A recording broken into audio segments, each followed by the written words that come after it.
Kelihatannya inilah review pertama sesudah belajar tentang beberapa hal kemarin tentang fisika. Ini review pertama yang bakal aku lakuin, dan diusahain untuk yang kali ini aku bakal ngejelasin dengan cara yang lebih jelas daripada kemarin. Kemarin itu masih kurang ajar, tapi oke lah. Tapi secara intinya materinya masih tetap sama. Kita bakal belajar tentang satuan internasional, angka penting, terus mekanika. Oke. Mungkin kita bakal coba. Yang pertama tentang satuan internasional. Hold up, kelihatannya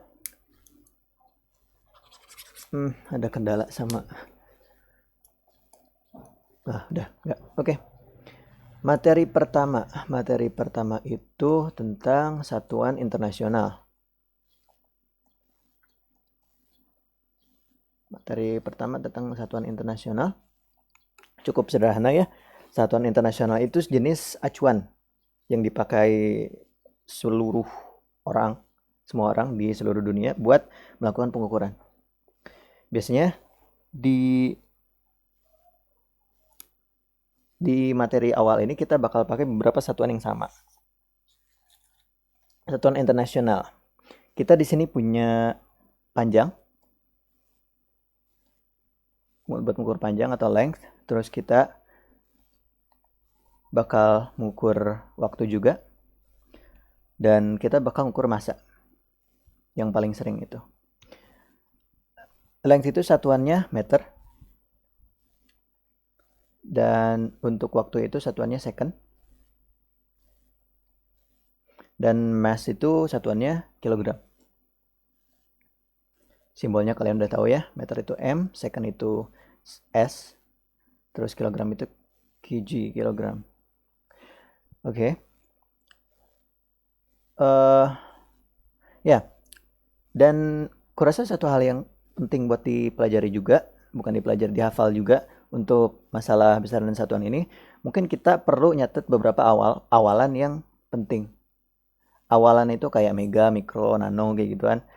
Kelihatannya bakal bagus juga kalau misalkan kita bisa paham soal apa yang kita bicarain, soalnya kita mungkin bakal berurusan sama angka-angka yang entah gede banget, entah kecil banget, dan kita pengen biar nggak ribet gitu ngomongnya. 10⁻⁹ dari atas yang paling gede ya. 10⁻⁹ ini disebutnya giga. Cara aku nginget-nginget ini ya, 10⁻⁹, 9 ini angkanya kayak G ya kan, kayak G berarti giga. Terus 10⁻⁶, 10⁻⁶ itu mega ya, 10⁻⁶ itu mega. Cara ingatnya 10⁻⁶, huruf terakhir 6 apa? M ya kan, berarti 6 mega. 10⁻⁶ itu mega. Terus 10⁻�3, udah pasti tahu ya, kilo. Kayak kalian kalau misalkan beli boba di kedai, itu kan biasanya 5K, 10K, misalkan 15K, apaan boba 5K? Ya pokoknya kalau K itu kilo, artinya 1000. Atau 10⁻3, berarti 5K itu 5.000 ya kan, 10K itu 10.000 ya, gitulah.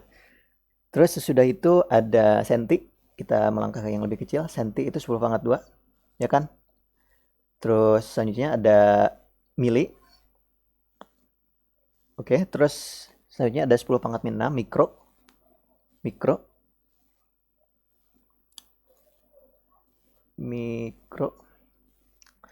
Terus sudah 10⁻⁶ mikro. 10⁻⁶ mikro, terus sesudah itu ada, tunggu bentar, ini ada kendala lagi nih itunya, pen tabletnya.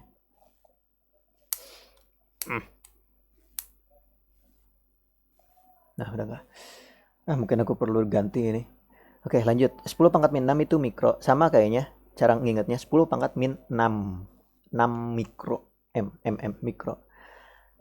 Cuman ini kecil, kalau kecil itu mikro ya, jangan ketukar sama mega tadi, mega tuh gede.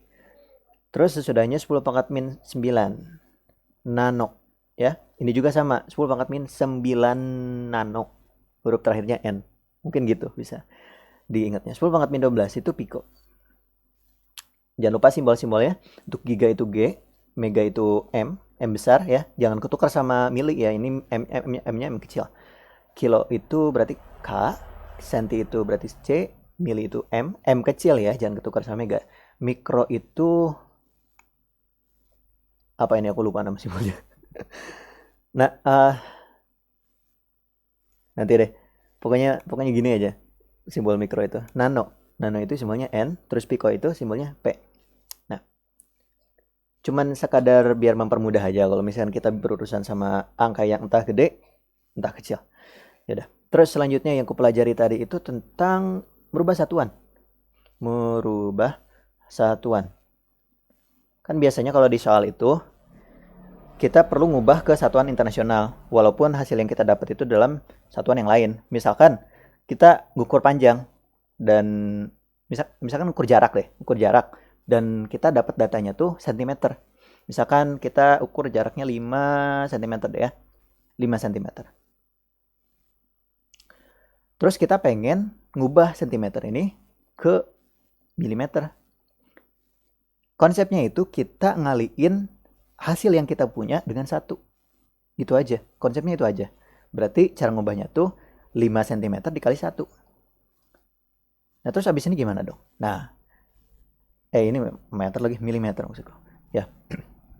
Nah, abis ini intinya tuh kita perlu ubah satu ini ke bentuk pecahan di mana kita bisa ngubah cm ke milimeter.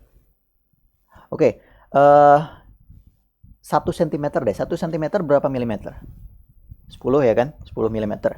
Berarti kita bisa ubah bentuk ini jadi 5 cm dikali satuan akhirnya kita simpan di atas, milimeter ya, berarti 10 mm per 1 cm. Ya kan? 10 mm 1 cm masih sama kan? Cuman bedanya kita nyimpen sentimeternya di bawah biar kita bisa coret di sini. Nah, gitu. Ya. Terus hasilnya berarti 50 mm. Ya, aku paham kok. Kalian mungkin kalau ngubah satuan ini langsung aja kan 5 meter sama dengan 500 cm ya kan? Atau misalkan 5000 mm ya kan, langsung aja. Cuman ini mah sebagai dasar aja biar kalian tahu persis kok bisa sih dari cm ke milimeter bisa kayak gini atau gimana lagi. Ya itulah intinya, berubah satuan. Oke, bagian pertama udah beres, satuan internasional. Sekarang yang kedua. Yang kedua itu tentang angka penting. Nah, ini aku stuck di sini nih kemarin. Ada beberapa yang miskomunikasi. Bukan miskomunikasi, kata ngakunya aja yang kurang paham. Aku lupa juga buat ngedefinisin angka penting. Angka penting itu sesuatu yang dipakai jumlah digit. Jumlah digit yang masih dapat dipastikan. Yang masih dapat dipastikan. Oke. Kenapa angka penting ini? Ya, penting. Kenapa angka ini penting? Soalnya seringkali kita perlu hasil pengukuran di mana kita harus tahu persis ukuran ketidakakuratan dari pengukuran yang kita pakai itu. Makanya kalau angka penting itu biasa disandingkan sama itu keakuratan. Keakuratan plus minus yang kayak gitu. Tapi kita nggak bakal bahas itu dulu. Sekarang kita fokus dulu ke jumlah angka pentingnya dulu. Angka pentingnya dulu. Nah, buat beroperasi dengan aturan angka penting ini, kita punya beberapa rules yang kita harus tepati. Oke.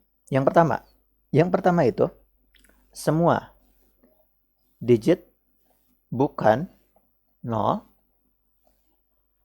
adalah angka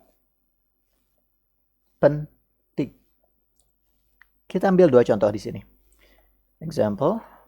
Yang pertama, misalkan aku punya duit deh, 2.500.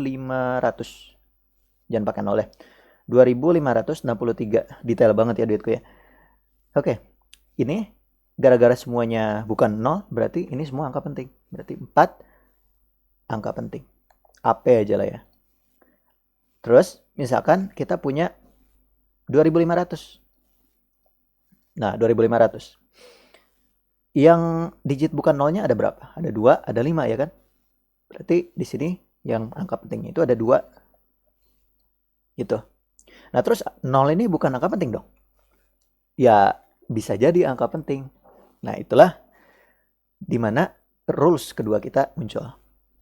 0 itu angka penting jika, nah ada aturannya lagi nih.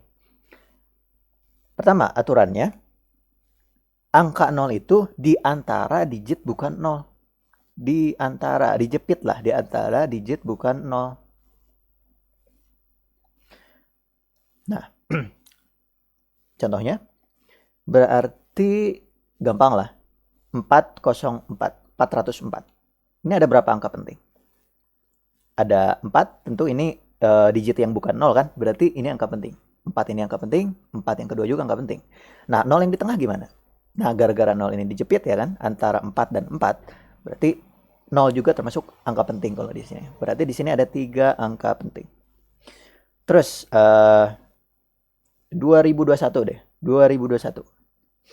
Ini ada berapa angka penting? Ada 2, 2, 1, itu semua bukan digit 0 ya kan? Berarti angka penting ada 3. Terus 0 di sini gara-gara dijepit antara dua bilangan bukan 0, itu juga angka penting. Berarti ini 4 angka penting. Aturan kedua. Aturan kedua itu setelah koma.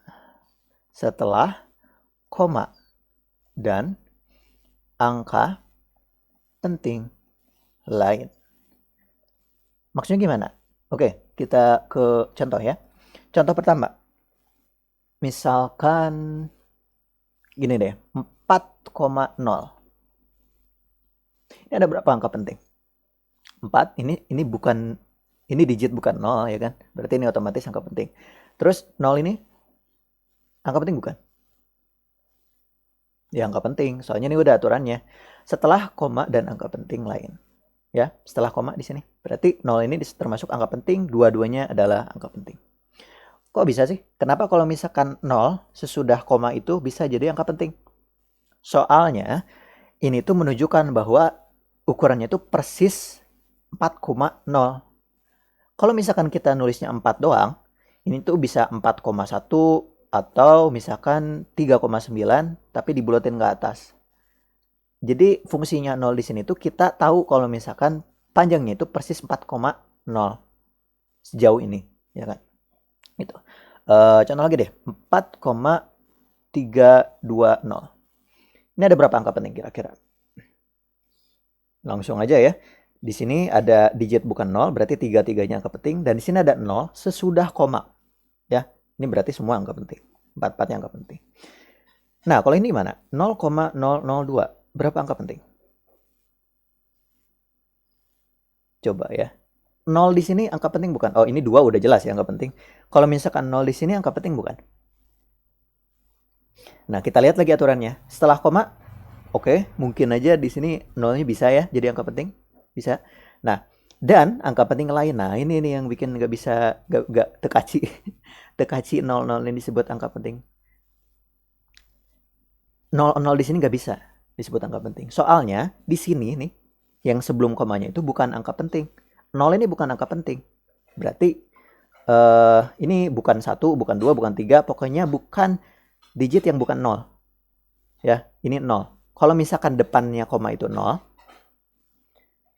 itu kita nggak bisa nganggap 00 yang di belakangnya itu sebagai angka penting. Berarti ini cuma punya satu angka penting. Gitu. Oke. Kita lanjut ke operasi dari angka penting. Yang pertama itu operasi penjumlahan dan pengurangan. Ini biasanya berguna kalau ada koma-komaan. Ya. Misalkan kita hitung 2,3 kurangi 1,453. Kalau misalkan kita hitung di kalkulator ya. Kalau misalkan kita hitung di kalkulator, atau mungkin hitung manual aja, cuman aku nggak mau, malas. 2,3 min 1,453. Itu hasilnya bakal jadi 0,847. Ya, 0,847. Nah, tapi aturannya ini harus mengikuti taksiran terkecil, digit taksiran terkecil, atau angka belakang koma paling sedikit. Ya, gitu kan?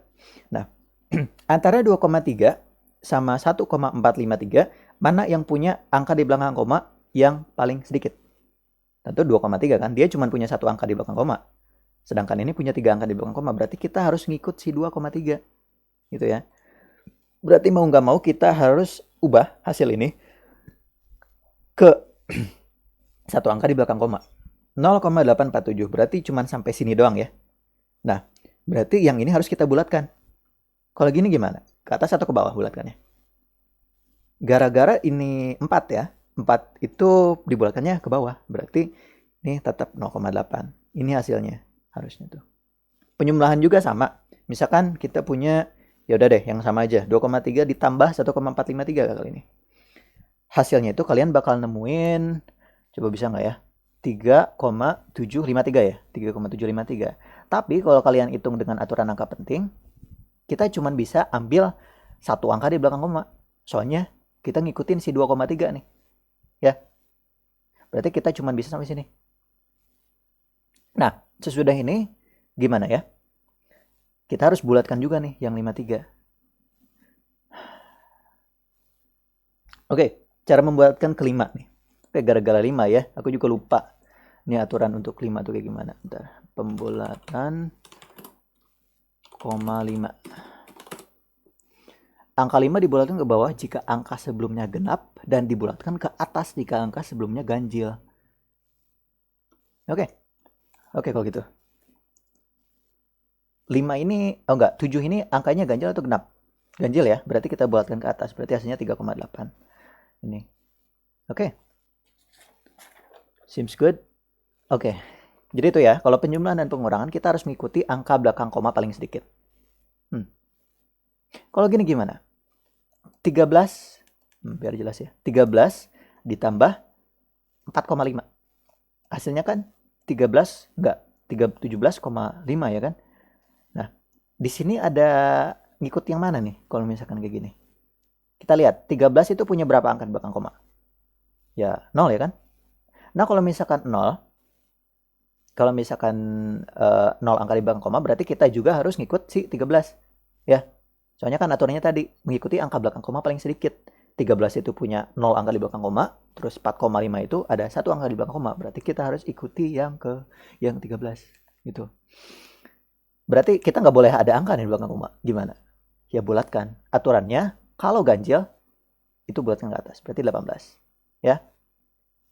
Ya, udah gitu.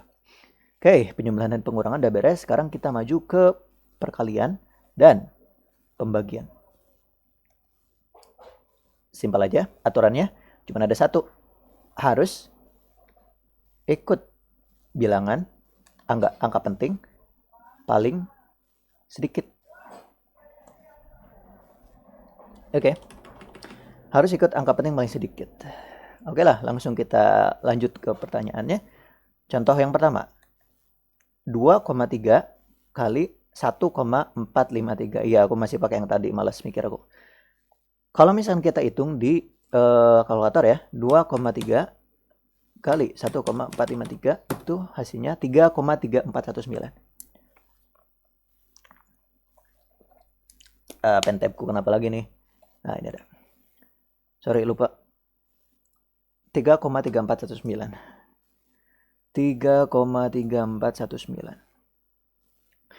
Oke, kita ada operasi dua bilangan ya kan? Pertama ini 2,3. Terus yang ini 1,453. Yang 2,3 punya berapa angka penting? 2 kan? Terus 1,453 itu punya 4 angka penting. Antara 2 sama 4, kecilan mana? Ya 2 kan? Berarti kita cuman bisa pakai 2 angka penting. Berarti cuman segini doang. Ya. Berarti kayak tadi kita harus bulatkan, gara-gara ini 4 kita bulatkan ke bawah. Berarti 3,3. Ya. Nah, buat soal yang sempat aku stuck kemarin itu kalau nggak salah ini ya 2.500 dikali 12 ya.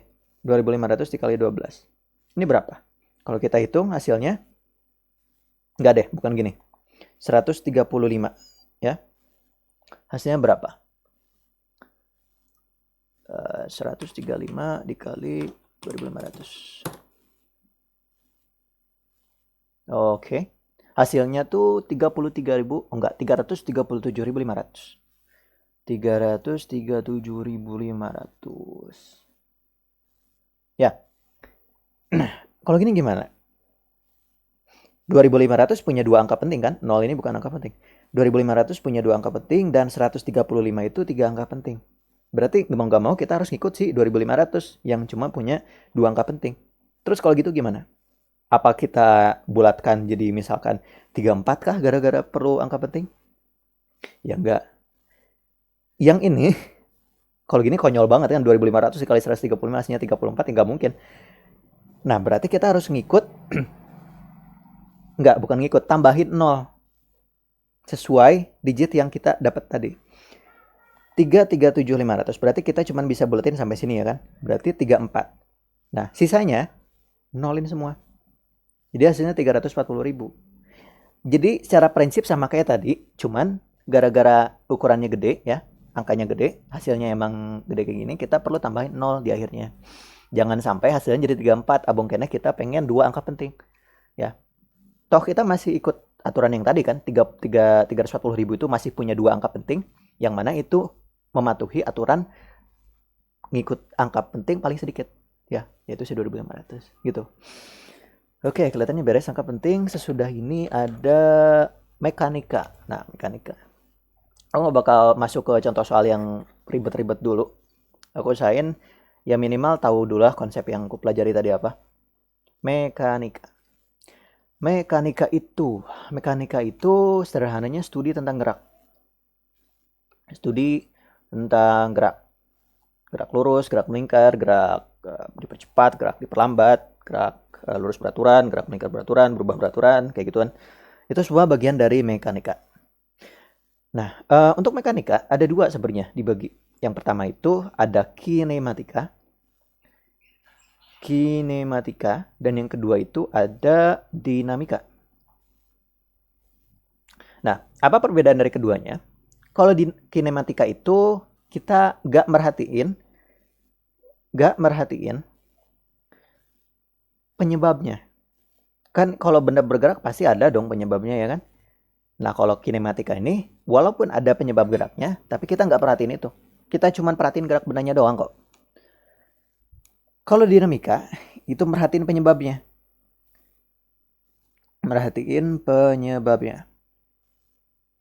Nah, penyebab ini apa sih? Nah, biasanya kalau misalkan di soal, kita bakal terlibat sama gaya Newton, F, ya kan? Masa dikali percepatan. Kita bakal melibatkan gaya sebagai penyebab dari gerak yang kita perhatiin. Kalau kinematika enggak. Kita cuma bakal merhatiin kecepatan, mungkin posisi awal dan akhir, atau percepatan kayak gituan. Kalau dinamika, kita biasanya bakal melibatkan gaya. Misalkan seorang pesepak bola andal menendang bola dengan mungkin gaya sebesar berapa? 200 Newton juga kan. 200 Newton. Hitunglah apa lagi ya? 200 Newton dalam 0,5 detik gitu. Nah, hitunglah impuls bla bla bla yang kayak gitu kan. Pokoknya dinamika itu melibatkan gaya, sedangkan kinematika enggak. Nah, sekarang kita bakal fokusin ke kinematika dulu. Jangan khawatir, kinematika itu walaupun enggak merhatiin gaya masih tetap challenging ya. Terutama buat yang tingkat-tingkat yang lebih rumit lagi. Jangan khawatir kok, kalian bakal nemu tantangan juga. Oke, ada beberapa konsep di kinematika yang perlu kita pahami. Yang pertama itu perpindahan. Perpindahan itu simply perubahan posisi. Perubahan posisi. Oke. Contohnya, aku tuh pengen gerak ke A, terus ke B. Cuma gara-gara aku asalnya dari sini ya. Asalnya dari sini. Tapi gara-gara aku mabok, ya kan? Habis turun dari bus yang nggak lancar jalannya, aku nggak jalan lurus, aku gini jalannya tuh, ngeng, set, nah gitu, ya kan? Nah, yang disebut perpindahan itu nanti kan akhirnya aku nyampe di sini, ya kan? Akhirnya. Yang disebut perpindahan itu murni perubahan posisi dari posisi awalku di sini ke posisi akhirku di sini. Berarti yang disebut perpindahan itu bakal dari sini ke sini. Nah, itu perpindahan. Atau disebutnya tuh delta X deh. Delta X, bisa kita sebut delta X di sini. Itulah perpindahan. Cara ngitung perpindahan. Cara ngitung perpindahan itu ya X2 min X1. Kita bicara satu dimensi dulu ya. Mungkin bakal lebih baik kalau kita pakai garis bilangan. Ya udah kita gambar ribuannya aja gini ya.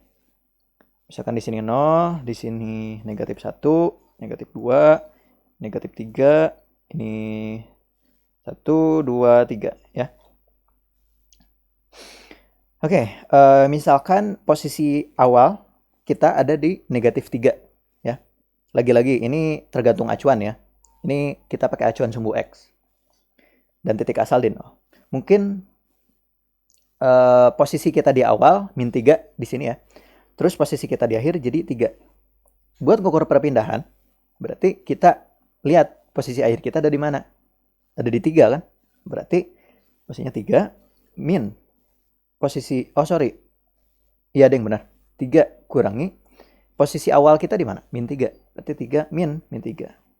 Jadi perpindahan kita ada 6 meter ya. Kita pakai satuan meter aja yang standar. 6 meter.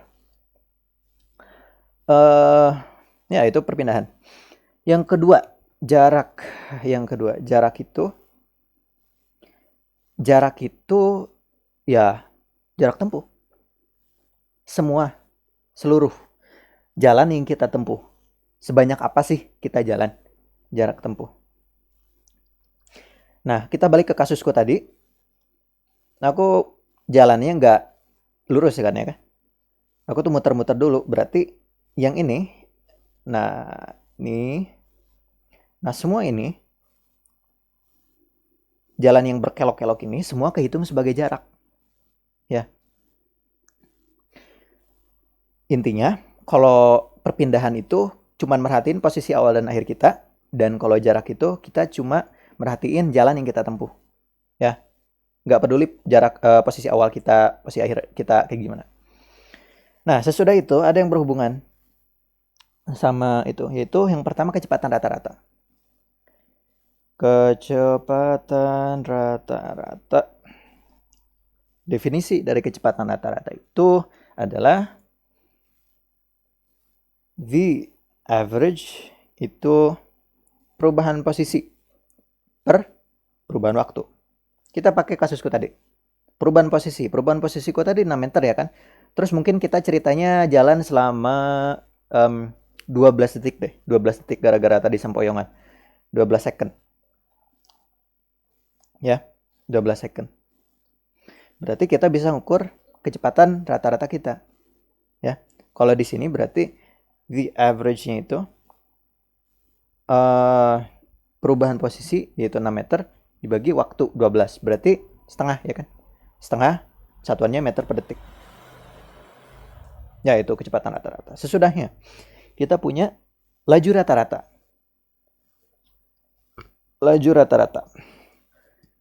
Nah, kalau laju rata-rata atau ini definisinya itu speed average speednya itu total jarak dibagi waktu.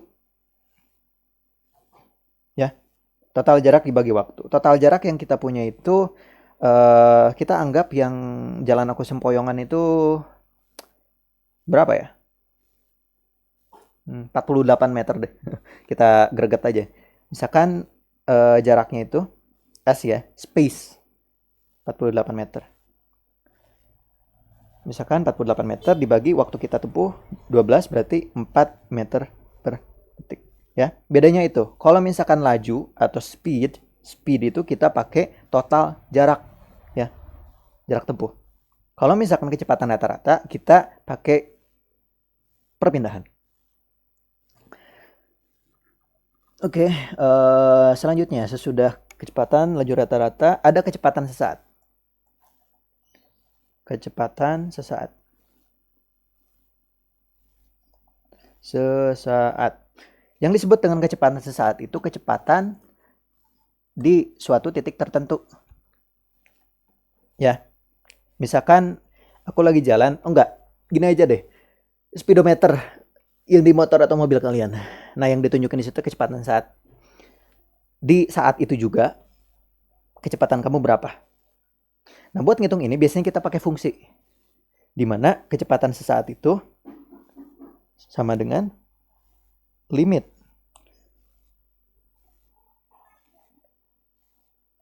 perubahan V terhadap perubahan T ketika perubahan T waktu ya. Ketika perubahan T mendekati 0. Sesaat ya kan.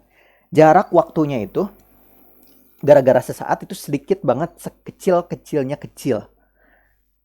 Gara-gara sekecil-kecilnya kecil berarti kita delta T-nya, perubahan waktunya itu mendekati 0. Bisa kita bilang begitu. Atau kita bisa nyatakan dengan dv. Oh sorry, ini dx ya.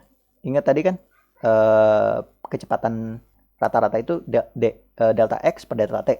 Nah kalau ini delta t-nya mendekati 0. Atau kita bisa nyatakan dengan dv dt. Kok dv sih? dx dt. Turunan pertama fungsi posisi terhadap waktu. Ya. Oke, mungkin kita perlu ada studi lagi. Contoh kasus ya. Misalkan kita punya fungsi posisi terhadap waktu. Nah, fungsinya itu 4T kuadrat ditambah 3T ditambah 2. Nah, buat ngitung fungsi kecepatan sesaat terhadap waktu, kita tinggal kurangi aja. Diturunin. Masih tahu kan gimana cara nurunin? Pangkatnya kita kaliin, berarti 8T. Pangkatnya kita kurangi 1, berarti 8T pangkat 1 atau 8T. Gitu. Selanjutnya sama, 3T pangkat 1, 1 kali 3, 3. T-nya pangkat 1, kurangi 1 berarti 0 ya kan? Berarti udah. 2 ini kayak 2T pangkat 0, 0 kali 2, 0. Ya udah, berarti kita nggak usah tulisin ini ya. Ya, berarti fungsi kecepatan terhadap waktunya itu kita dapat dari nurunin si fungsi posisi. Nah, sesudah kecepatan saat kita punya apa ya? Oh ya, percepatan saat. Percepatan rata-rata dulu deh, jangan dulu ke situ. Percepatan rata-rata itu acceleration average. Rumusnya delta V perubahan kecepatan per delta T. Sama aja kan kalau tadi kecepatan itu perubahan posisi dibagi perubahan waktu. Terus kalau ini percepatan rata-rata itu perubahan kecepatan per waktu. Ya. Seberapa cepat benda itu berubah kecepatan, gitu aja. Ya udah sih, gitu dong. Percepatan rata-rata. Selanjutnya ada percepatan sesaat. Sama lagi, ini juga punya percepatan saat. Kalau tadi kecepatan sesaat itu ini kan ya, rumusnya ini. Nah, kita bisa pakai rumus yang sama dengan cara A, acceleration itu limit ketika delta T mendekati 0 dari delta V per delta T. Atau turunan pertama dari fungsi kecepatan, dv dt. Oke, berarti di sini kita bisa langsung ubah fungsi kecepatan tadi jadi fungsi percepatan ya kan? Berarti kalau kayak gitu, ya kita tinggal turunin bla bla bla 8. Ya, jangan lupa ini satuan internasionalnya meter. Ya, satuan internasionalnya meter per posisi itu satuan internasionalnya meter.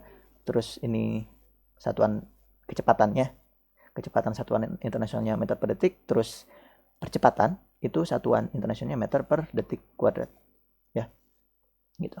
Nah, dari sini kita bisa narik hubungan dari percepatan sesaat, kecepatan sesaat sama posisi. Kita mulai dari A. A itu kita tahu kalau dv dt ya kan. Turunan pertama dari fungsi kecepatan. Nah, V itu apa? Nah, kita udah tahu kan kalau V itu turunan pertama dari fungsi posisi. Ya, sama aja kita tulis gini. V-nya berapa? Sama aja kayak kita pindahin ini nih. Ini kita pindahin fungsi turunan pertama fungsi posisi. Jadi dx dt ya. Kan kita udah tahu kalau V itu sama dengan ini kan. dengan dx dt, berarti kita bisa ganti dong V di sini jadi dx dt. Nah, kalau udah gitu berarti D jadi turunan kedua nih. Jadi turunan kedua. Nah, berarti kita bisa simpulin kalau A itu atau percepatan itu tuh turunan kedua dari fungsi posisi. Ya kan? Jelas kan? Kita nurunin 2 kali buat dapat A. Ya, gitu kan? Pertama kita turunin dulu jadi V, asalnya dari fungsi posisi, kita turunin jadi fungsi kecepatan. Terus dari fungsi kecepatan kita turunin sekali lagi, kita bakal dapat fungsi percepatan. Ya, gitulah hubungannya. Kelihatannya udah beres dulu sampai sini. Udah berapa menit ini? 35 menit. Buset, ini kelihatannya rekamanku paling lama. Mudah-mudahan tuh lancar pas lagi di-upload. Tapi ya, udahlah. Kelihatannya kita udah cover semuanya.